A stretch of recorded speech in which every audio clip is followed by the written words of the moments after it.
Pilipinas, bagong mukha. May prinsipyo, may isa. Yo! What is up mga kababayan? Kumusta? Mapagpalang araw nga pala sa ating lahat at saka magandang buhay rin sa ating lahat mga kababayan. Unang-una sa lahat, gusto ko munang kumustahin kita mga kababayan. Did you miss me? So saan mang sulok ka man ng mundo, either umaga dyan, hapon, or gabi, sana nasa maayos na yung kalagayan mga kababayan. And don't forget to pray. Kasi lagi kong ipinaalala dito lagi na yung prayers ho ay napaka-powerful ho niyan. So dapat hiningin sana magpasalamat tayo lagi kay Lord na sa ating mga araw-araw na mga blessings na receive natin at saka sa mga blessings rin natin mga kababayan na hindi natin nakikita. Dapat magpasalamat tayo kay Lord Jesus. At saka don't forget rin na hingiin kay Lord Jesus ang ating kaligtasan at saka sa ating health mga kababayan. Don't forget that. So panibagong araw naman tayo ngayon. Panibago naman mga kabalbalan, ibang kampo ang ating pag-uusapan ngayong araw mga kababayan. Wala na mahabang intro pa. You already know who this is. Ay ba naman mga kababayan, ang pinakabulol na vlogger sa mundo ng YouTube. Pero masarap hong magmahal yan. At saka nakapagpatanggal ho ng stress. At saka nakapagpaganda rin sa inyong mukha. Bakit? Alam nyo na yan. Kasi lagi tayong tumatawa dito eh. Bakit nga pala kayo tumatawa mga kababayan? So alam naman natin na yung laughter is the best medicine. Lalong-lalo na pag umaga ho, mas napakasarap hong tumawa. Na-exercise kagad yan dito eh. Tsaka magka rosy cheeks. At saka natatanggal rin ang mga wrinkles. So nga mga kababayan, unang-una sa ating pag-usapan ngayong araw, good news muna tayo. But before that, siyempre gusto ko munang i-remind ang mga dilawan dito na to take your medicine first. Baka at itakihin naman kayo ng inyong alta presyon at saka atakihin kayo sa inyong puso. Baka ako na naman yung pagbuntunan nyo ng galit dito. Bakit kasi kayo nanonood dito mga kababayan? Dito mga dilawan. At saka meron itong spy dito mga kababayan. Meron mga spy. Yung mga spy mga kababayan at saka mga dilawan, yan ho ang nagagalit. Kasi lagi nang sinasabi dito, ang daldal mo daw. Ikaw si Rayban, ang daldal mo at saka marami kang mga pasakalye. Hindi kasi nila alam mga kababayan ang estilo ng pag-vlogging natin dito. Ibuti na lang itong mga solid viewers natin dito, alam na nila. Kaya naka-ready na yan, ready na. So ngayon, warm up tayo. Alam niyo ba na merong good news ngayon mga kababayan? Siguro ang iba ho dito ay nakita na ho sa press briefing ho ni BBM ho kanina. Merong press briefing kanina si BBM mga kababayan. At saka binisita ho siya ng mga ambassador ng iba't ibang bansa. Bumisita ho yung Japan, bumisita yung South Korea. At saka binisita rin siya ng India at saka yung sa US. Nakalimutan ko yun. Basta something sa affair yun yung taga US. So ngayon mga kababayan, ang India ho ay tutulong ho siya about sa agriculture. Tutulungan ho tayo at saka laging susuporta yan kay BBM. At saka meron din siyang itutulong na ibang concept din. At saka pero nakafocus siya sa isa sa mga sa anikain niya at saka itulong niya sa Pilipinas yung about sa agriculture. So andyan na ho ang India mga kababayan. Maraming tulong at saka magaling ho sila sa agriculture din. So nga mga kababayan, isa ho sa nagpapasakit sa mga puso dyan sa mga dilawan, ang South Korea. Alam nyo na to Nagparamdam ang South Korea mga kababayan. Bakit? Diba promise ni BBM noon mga kababayan nung sa kasagsagan pa ho ng campaign niya na diba gusto niya na bubuhayin muli yung Bataan nuclear plants.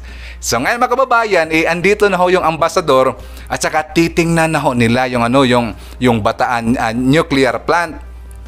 Tingnan nila kung either makaya pa bang i-revive nila or baka maggagawa na lang ng bago. Pero andyan ang South Korea mga kababayan, nasa likod lang ho ni BBM at saka tutulong ho sila sa budget dito. Napakasarap naman. Kung matuloy na ho yung Bataan mga kababayan, yung Bataan nuclear plants, bababa ho dito yung mga yung sa kuryente. At saka malamang kung magka-stable na ho yan, yung sa kuryente bababa ba na, pati yung mga bilihin ho natin, bababa rin yan, sasama rin yan. Bakit? Siyempre kung bababa yung kuryente, bababa rin yung mga ibang bilihin, lalong-lalo na sa mga pagkain at saka yung mga frozen foods, yan, bababa rin yan mga kababayan. Napakalaking good news naman yan. And of course, later mga kababayan, meron tayong good news rin. Marami hong matutuwa dito. Bakit? Mamigay ho si BBM ng libre. Relax lang. Ipaparabitinin ko muna kayo. Yung good news, later na rin ng konti. So, bago ho tayo magpatuloy mga kababayan, kasi marami tayong pag-uusapan ngayong araw. Marami tayong titirisin kasi. So, bagong lahat, gusto ko muna i-shout out ang ating isa ho sa mga solid viewers natin dito ay palagi ho itong nagme-message dun sa mga previous videos natin. Kailang minsan makalimutan kong i-shout out. So i-shout out natin si Ma'am Andre Ina. She's from Dubai. Yan. Yan, of course, gusto ko rin i-shout out ang pinakamaganda at siksiko na ante na andyan ho sa Bilyaba, Leyte, na si Ma'am Itelinda Inopiques. Yan, si Tita Itil na ako. Maganda yan mga kababayan. Bakit? At saka, batang-bata patingnan. Bakit? Kasi lagi nga yan tumatawa, parang walang problema. Yung nga problema niya, kinakain lang yan. At saka laging nanonood yan sa akin, laging tumatawa daw siya. Kaya pala rosy chicks yan si Tita Itil. Baka nagmana ako sa kanya. Tsaka gusto ko rin i-shoutout rin si Sir Roman Rapido. And of course, hi, shoutout rin kay Ma'am Magdalena Kasilag. She's watching from USA. So, ngayon si Ma'am Magdalena mga kababayan, 77 years old na siya. At saka isa ho siyang public school teacher noon dyan sa hometown dito sa Pilipinas. Sa hometown niya sa Pilipinas before pa siya pumunta doon sa USA, public school teacher daw siya. So, i-shoutout natin si Ma'am Magdalena Kasilag. And of course, hi rin kay Ma'am Lolita Espero. Also shout out rin kay Sir Edmond Bendicio. He is watching from Athens, Greece. Yan. So ngayon mga kababayan, umpisa na tayo. Di ba si mga kababayan, nabalitaan nyo na si Boyeng Rimolya? Rimolya. Mabulol ito minsan mga kababayan. Kaya nga bulol si Sir Ivan. But anyway, si Sir Boyeng mga kababayan, siya yung 7th District Representative ho sa Cavite. So ngayon, di ba parang kukunin siya ni BBM bilang Department of Justice, bilang DOJ. So sabi ni mga kababayan, sabi ho ni Boyeng ni Attorney Boyeng pala. Sorry sir, hindi ko na Attorney Boyeng kasi lawyer yan mga kababayan. So Attorney Boyeng, sabi niya hindi daw siya nag-apply dito. Hindi niya parang siyempre meron siyang responsibility daw doon sa sa Cavite, sa area nila. So ngayon, siyempre tinawag siya ni BBM. So siyempre sino ba naman siya mag-refuse dito? Maganda rin yung posisyon na DOJ. So nga mga kababayan, 'di ba sabi ho ni BBM, kaya nga kinuha niya si Attorney Boyeng mga kababayan, kasi hindi alam ng ibang tao na magaling ho ito na sabi ni BBM, he is a very good lawyer daw at saka fit siya dito sa posisyon na ito. Kaya congratulations kay Attorney Boyeng Rimolya. Siya ho magiging DOJ natin mga kababayan, Department of Justice. So ngayon, dahil nga nabalitaan ng mga dilawan mga kababayan, nag-ingay kayon. Nag-ingay ngayon ang mga dilawan. Bakit? Hindi nila matanggap. Kasi ang sabi nila, itong si Attorney Boyeng Rimolya mga kababayan, red tagger daw. Red tagger, yung nagre-red tag. Naalala nyo ho, 'di ba na biglang sumikat rin si Rimolya dahil 'di ba yung yung naalala nyo yung hakot, yung mga rally campaign ni Lenny na sinabi niya na hakot daw, mahakot. Share siya yung nakakita nun mga kababayan at saka merong video ho niyan. Meron siyang basihan ho, meron siyang ebidensya. Kaya nga sinabi niya na hakot lang lahat yung mga campaign rally ni Nanay Lini nila. Klaro naman, meron naman mga video na kumakalat. Talagang hakot naman talaga. Siya ho ang yun mga kababayan, siya ho nag-red tag noon na hakot. At saka meron siya mga sinabi rin noon na mostly ho sa mga rally ni Inday Lini, ni Nanay Lini nila meron mga bigayan like 500, meron dang bigay na 150. Siya ho ang nagsabi noon si Attorney Boyeng Remulla. Kaya nga laging nanggagalaite yung mga dilawan dito mga kababayan at saka gagawin pang DOJ. Nako, delikado ang mga dilawan dito. Paano na lang kayo mga dilawan? Pasensya na. Kasi kahit mapanlait kayo Kaya lagi nyo pangit kasi yung mga ugali nyo mga dilawan. Parang minsan nga kami mga BBM supporters nasasaktan na kami, lalo na yung mga paninira nyo kay BBM nasasaktan kami niyan mga dilawan. Minsan nakakasakit na talaga kayo So nga mga kababayan, forward na naman tayo. Tapos na tayo kay Boyeng. Masaktan masyado itong mga dilawan So ngayon nga dahil nga nag-iingay itong mga dilawan ngayon mga kababayan, katulad itong babae na to na sabi niya, yung mga aktivista, sabi na sa gobernong magnanakaw, gutom tayo araw-araw. Siyempre, ito mga nagsabi, ito mga ganito mga kababayan, mga tamad kasi yan Tsaka mostly sumasama ho dyan sa mga aktivista, mga dilawan yan, at saka mga nauto ho dyan sa UP. Mostly, ito kasi mga may maitim na budi mga kababayan, marami ho silang nauto Mostly ho mga kabataan ngayon. So ngayon dahil sa post ng babaeng ito mga kababayan, sa hindi ho nakakaalam sa inyo, meron hong rumisbako dito, isang BBM supporters. Kasi ipinakita niya dito sa mga kabataan, bakit kayo nagrereklamo dito sa government? Bakit sabi na pag ang makaupo daw magnanakaw, maghihirap daw yung Pilipinas? So ngayon, kasi itong mga kababayan, itong mga aktivista na yan parang laging isinisigaw na yung ayuda, hindi silda. Gusto nila lagi ng ayuda. Yung mga kabataan, yung aktivista mga kababayan, andyan sa mga placards nila, nilalagay na dyan, ayuda at saka hindi daw silda. Gusto na lagi lang ayuda, gusto lang silang nakaupo lang lagi. Kaya nga ipinakita ho dito sa isang netizen na isang grab food, yung food grab na isang lalaki na nasa wheelchair. Isang sa mga nagtatrabaho dyan sa Grab, naka-wheelchair lang. Tingnan nyo yan, nakahanap buhay yan kahit naka-wheelchair. Kayo, kompleto ho yung kompleto ho yung kamay at saka paa nyo. Lagi yung gusto lang niya yung mag-aktivista kayo, magra-rally diyan, at saka pinagsisigaw niyo anong gusto niyo sa government. Ganun ba kayo? Di ba nakakahiya? Nakakahiya tong ganyan At saka wala ko naglibot-libot kayo na mga kababayan. Abay, sabi ko, wag kayo boy. Abay, bakit ito ko nakita? Kumusta na Maria Risa? Rappler, kumusta na Rappler? Abay, talagang mautak yung Facebook, no? Bakit? Bigla niya ipinakita sa akin. Nakalimutan ko na sana Parang gusto niyang ipaalala sa akin mga kababayan yung ginawang kagaguhan nitong ni Maria Risa. Ngayon ay patawagin yung Maria Risa. Gusto kong tawagin itong convicted Maria Risa. Kasi pangit yung tawag mo kay pangit ang tawag mo kay BBM tinawag mong the son of late dictator. Ngayon tatawagin ng kitang convicted. Marami kang kaso, 11 nga yun. At saka 10 yung mga arrest warrant mo. Nasaan kaya ka na ngayon? So nga mga kababayan, forward na ho tayo.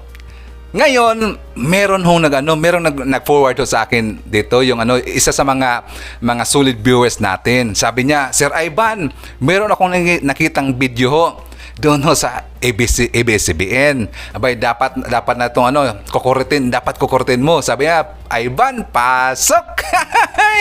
So, ngayon mga kababayan, tinignan ko yung video. Abay, nga pala, yung mga dilawan. Naalala nyo mga kababayan, si Christian Esguerra? Naalala nyo? Yung napakabayas na angkor dyan sa ANC. Nakalimutan ko lang yung pangalan ng ano niya, yung segment niya. Basta andun under sa ABS-CBN yan eh. 'Di ba bigla ho siyang nawala? Kasi tinanggal siya sa ABS-CBN, tinanggal na ho yung show niya. Kasi marami daw siyang siya ang nagsabi na marami daw siyang naapakan ng mga politiko na parang siguro umiinit na masyado kaya siya pinapalamig ngayon, pinapalamig muna.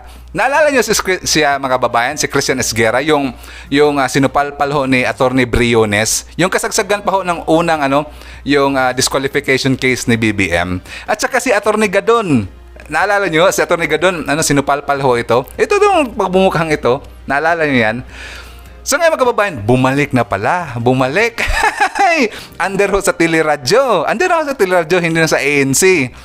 Ngayon, si Christian Esguerra mga kababayan, the same pa rin, ganun, napaka-bias pa rin. At saka, kahit meron siyang interviewin, na meron siyang gustong i-interview, lalo na pag i-interview niya, yung hindi sang-ayon sa mga gusto nila, abay, in-interrupt niya yan. At saka, gusto niyang pagsabihan, ayon sa gusto niya. Gusto nitong si Christian Esguerra mga kababayan, yung gusto niya.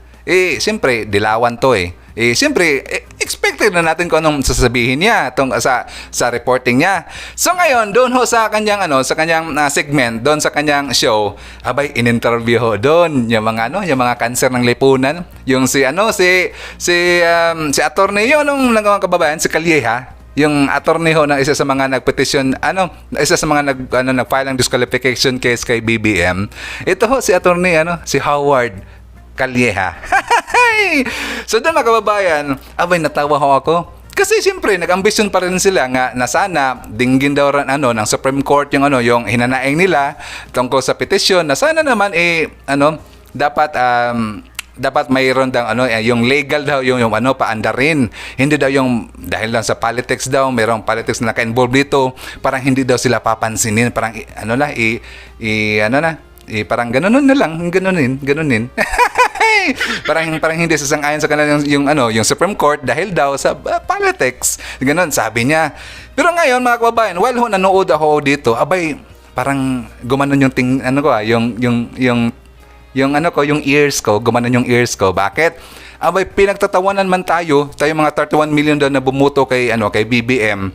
At saka talagang naniniwala ko sila na meron daw dayaan. At saka itong 31 million daw ay yung sigurado daw sila na parang sinasabi nila na mga trolls lang daw to, hindi daw totoo. Saka nanalo daw si BBM na hindi naman siguro totoo yung lahat ng tao, yung 31 million, hindi daw yun lahat organic. At saka meron daw mga trolls dyan. At saka hindi daw nila alam kung paano na nangyari yan.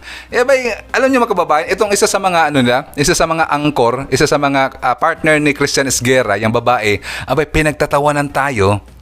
Grabe naman eh. Tingnan mo nga yung mga mukha na yan mga kababayan. Yung basta nasa ABS-CBN talaga mga yan eh.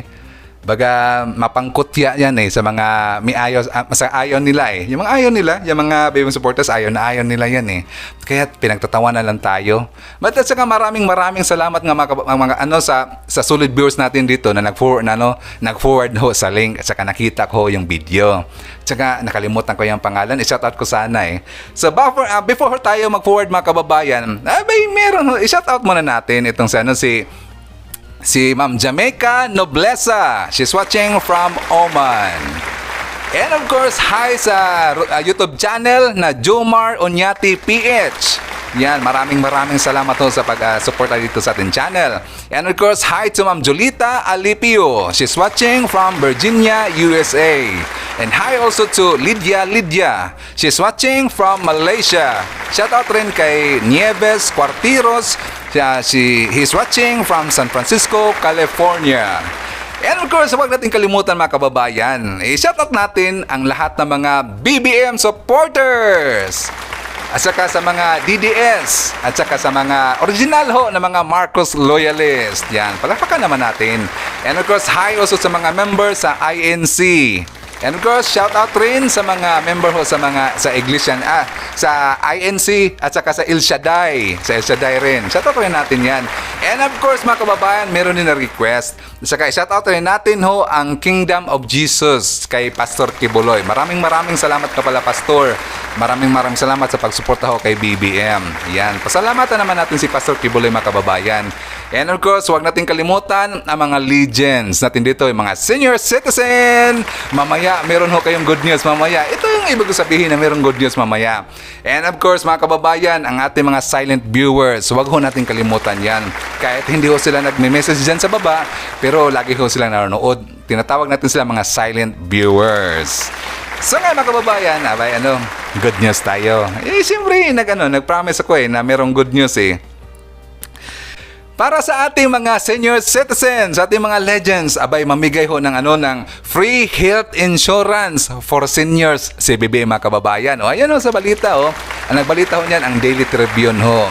Abay maraming napakalaking good news na mga kababayan para sa ating mga senior citizens, na mga legends dito. Libre na ho ang inyong insurance, health insurance. Yan, palapakan naman natin si BBM mga kababayan. Yan ho, tutuparin niya ho yan pagkaupo na ho niya. So sabi niya dito, itong sabi niya yung mga presentive yung 12 million na senior citizen of the country in addition to their pension, so siyempre ilibre rin daw yun yung health insurance para lahat ho sa mga senior citizen. Abay, napagod niya dito. Si BBM nang sabi niya mga kababayan. So ngayon, punta ho tayo. Tapos niyo yung isang good news. Di ba naalala niyo mga kababayan si Inday Sara ho na gusto niyang ipatupad ho yung military service? So, di ba nagrereklamo ho itong mga taga-UP, yung mga FEO, na UST.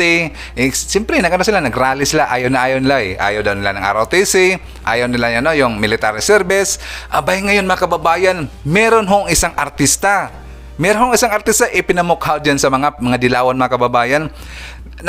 Kilala niyo ho ba si Natalie Hart? Si Natalie Hart mga kababayan, siyempre kilala to sa mga lalaki. Si Natalie Hart mga kababayan, siya yung sexy actress. Isang sexy actress. Alam niyo ho ba na sumama nag-join ho siya ngayon sa isang voluntary basic military training ho. Si Miss Natalie Hart mga kababayan, pumasok ho siya. Inunahan ho niya yung military service. Abay, napakagaling naman. Talagang ipinamukha niya ngayon sa mga kabataan diyan na mga nagrereklamo diyan. Nagreklamo itong mga taga-UP, ayaw na nila yung military service. Ngayon, meron ng isang artista ho na pumasok. Talagang ipinakita ho niya dito ang kanyang pagsuporta ho kay Inday Sara. Abay, good job dito. Saka shout out rin kay Ma'am Natalie Hart. Yan. Mabuhay ka ho, ma'am. At saka kami hangang-hanga sa iyo. Saka gusto ko rin sabihin dito sa mga ibang mga kabataan natin na sana gayahin nyo rin si Ma'am Tali Hart. Napaganda ho niyan. Kahit pa hindi pa ho na-implement ho yan, yung military service. Pwede naman kayong pumunta doon sa armed forces at saka mag-voluntary kayo doon sa basic training ho nila. So, napaganda ho ditong balita mga kababayan. So, ngayon, may forward na rin tayo sa ibang balita para marami natin pag-usapan ngayon. Alam nyo ho ba, itong si mga kababayan, merong showbiz. Si Sandro Marcos mga kababayan, abay merong nilink ho ngayon. Meron siyang nililink na isang girl. Si mga kababayan, si Kitty Duterte. Abay si Kitty Duterte mga kababayan, parang gusto lang iiling kay Sandro Marcos. Siyempre maganda si Kitty mga kababayan. Bagay-bagay ho sila niyan. Siguro kung magkatuluyan sila mga kababayan, Marcos at saka Duterte, naku, mas lalong masasaktan dito ang mga dilawan, tsaka siguradong mawawala yung mga dilawan dito. Bakit? Naku, alam niyo na naman yan, Duterte at saka Marcos magsama. Alam na des. Unti-unti na mawawala yung mga dilawan dito. Kaya to nagsisigaw to mga anay ng lipunan dito ngayon mga kababayan.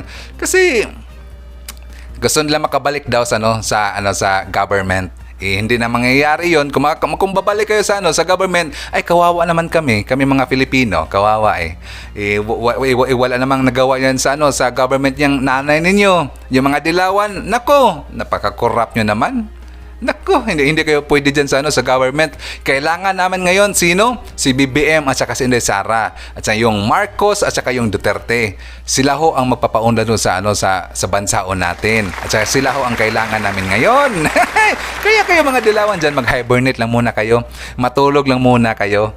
So ngayon mga kababayan, siyempre, di ba, meron na link ngayon si Sir Sandro Marcos. Abay, siyempre, meron ding isa. Meron isa mga kababayan, ang nagangalan ho ay Patricia Ann Manzano. Yan o. Ito yung na-viral ngayon eh. Viral muna tayo ngayon. Showbiz muna. Siyempre, ito yung nag-viral ngayon mga kababayan. Merong karibal. Siyempre, hindi naman sila. Hindi ng karibal. Siyempre, nililink ko si Kitty at saka si Patricia Ann Manzano. Sila ho nag-link ngayon, nalilink ngayon kay Sandro Marcos. Yan! Abay, grabe naman to.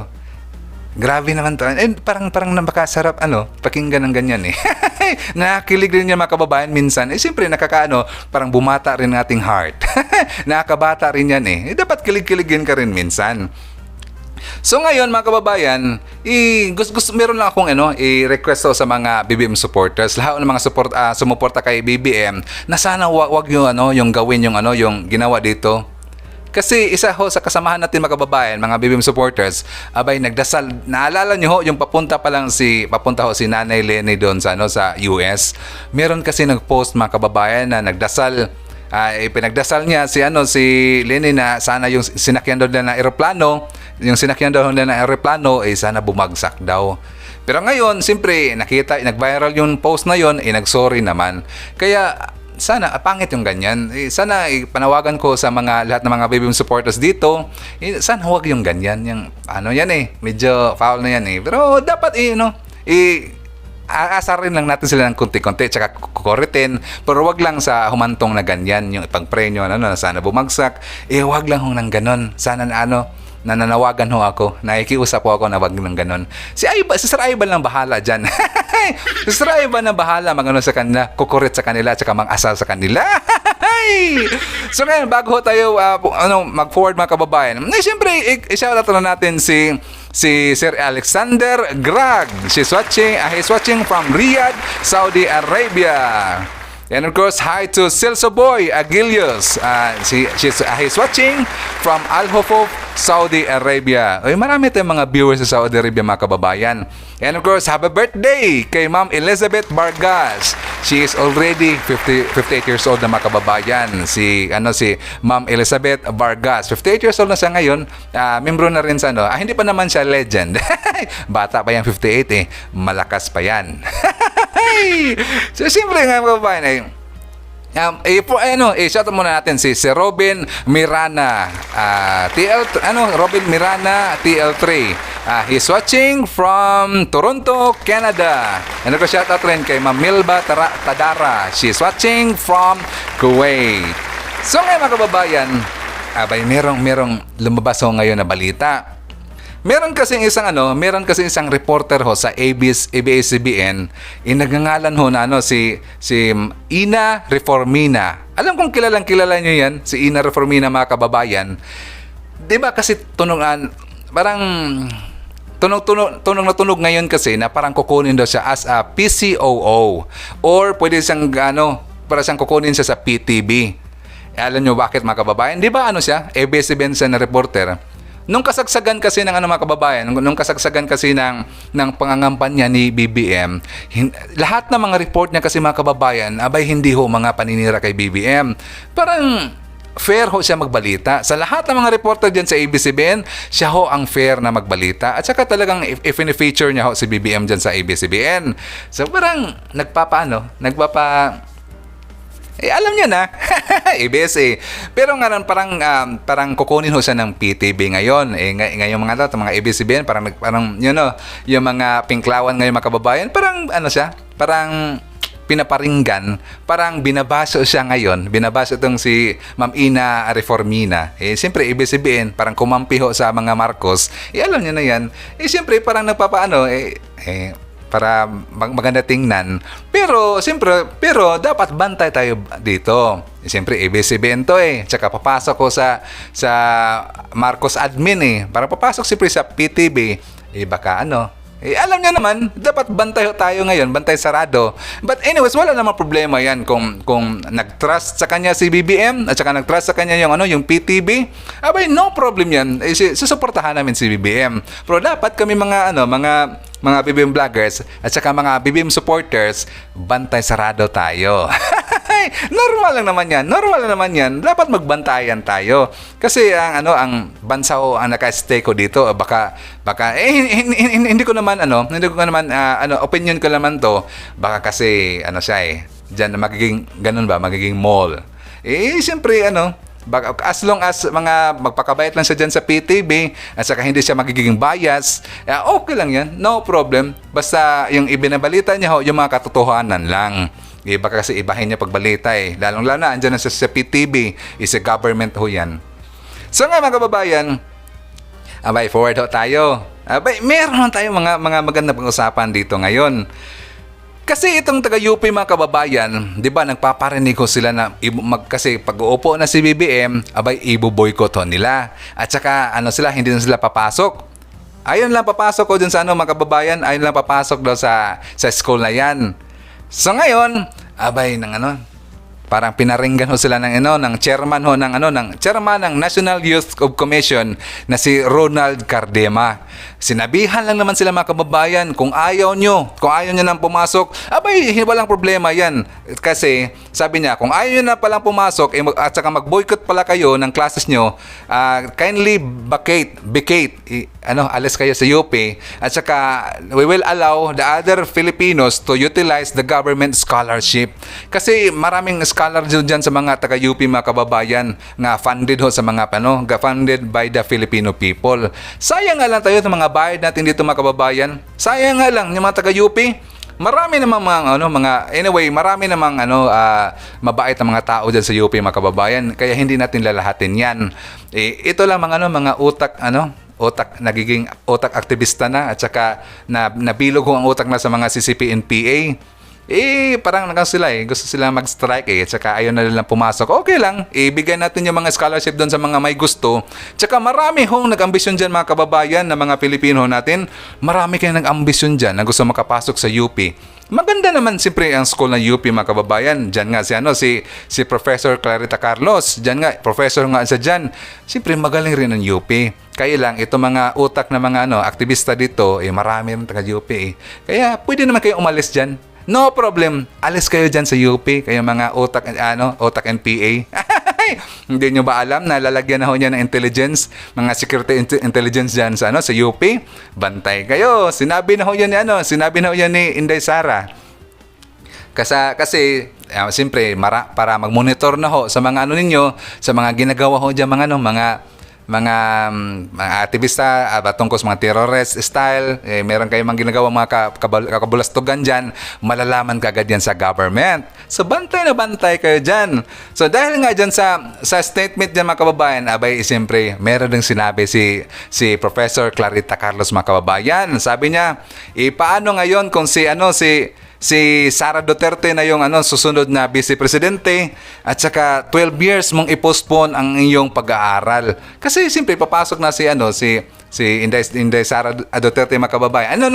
After kay BBM, at saka papasok na naman magiging presidente si Inday Sara, 12 years silang hindi mag-aaral, hindi sila papasok. Ito sa mga balita ng mga kababayan, meron tayong mga basihan yan. At saka mismo yung sinabi ni Ma'am Clarita Carlos. Yan. Paano yan mga dilawan? Kung ayaw niya ngayon pumasok, magiging 12 years yan. Bakit? Siyempre si BBM ngayon. So after 6 years, pagkatapos naman ni BBM, papasok na naman si Inday Sara, magiging presidente. Siyempre tutulungan rin namin yan. Para sa para sa future namin, sa mga anak namin. Dapat ang makaupo sa bansang Pilipinas, yung dapat qualified yung qualified. Huwag yung mga corrupt at saka walang maitutulong sa bansa natin. Kung kasi yung mamumuno yung mga dilawan, yung mga pinklawan or yung liberal, hindi magiging angat buhay, magiging tanga ang buhay ng mga Pilipino. At saka kabaliktaran yan, sinasabi nila magiging sila doon ang liwanag. Magiging kadiliman yan. magiging kadiliman ho ang kinabukasan ng mga tao kung sila ho ang mamumuno. Kaya nga buti nila ngayon marami na hong na napaisip mga kababayan, yung mga sumuporta ho sa sa Nanay Lini nila, abay naglipatan na ho ngayon. Naglipatan na ngayon sa kay BBM, nakapag-isip-isip na. Dumadami na ho tayo. So nga mga kababayan, siyempre i-shout out rin natin si Ma'am Melba Tadara. She's watching from Kuwait. And of course, hi to Sir Albert Bayani. He's watching from Milwaukee, Wisconsin. And of course, hi to Ma'am Mira Flor Boldin. She's watching from California. Tsaka i-shoutout rin natin si Tita Ong Alpay. Yan, malaki ho yan nakikita ho dyan sa comment section mga kababayan. Si Tita Ong Alpay. And of course, hi to Ma'am Claire Coke. She's watching from Germany. And so shout out rin kay Sonson. She's watching from Kuwait. Hi to Ma'am Aserim Yunak. He's watching from Davao City. And also sa Ibap Vlog na YouTube channel. He's watching from Cavite. So ngayon mga kababayan, kung nakaabot ka ho dito sa portion nito, sana nakapag-like na ho tayo. Mag-like, tsaka mag-share, at tsaka mag-subscribe na rin sa hindi pa ho nakapag-subscribe. At tsaka lagi kong sinasabi dito mga kababayan na don't forget to pray ho palagi kay Lord Jesus para sa ating kaligtasan at tsaka sa inyong good health. Hingiin ho natin yan kay Lord Jesus mga kababayan.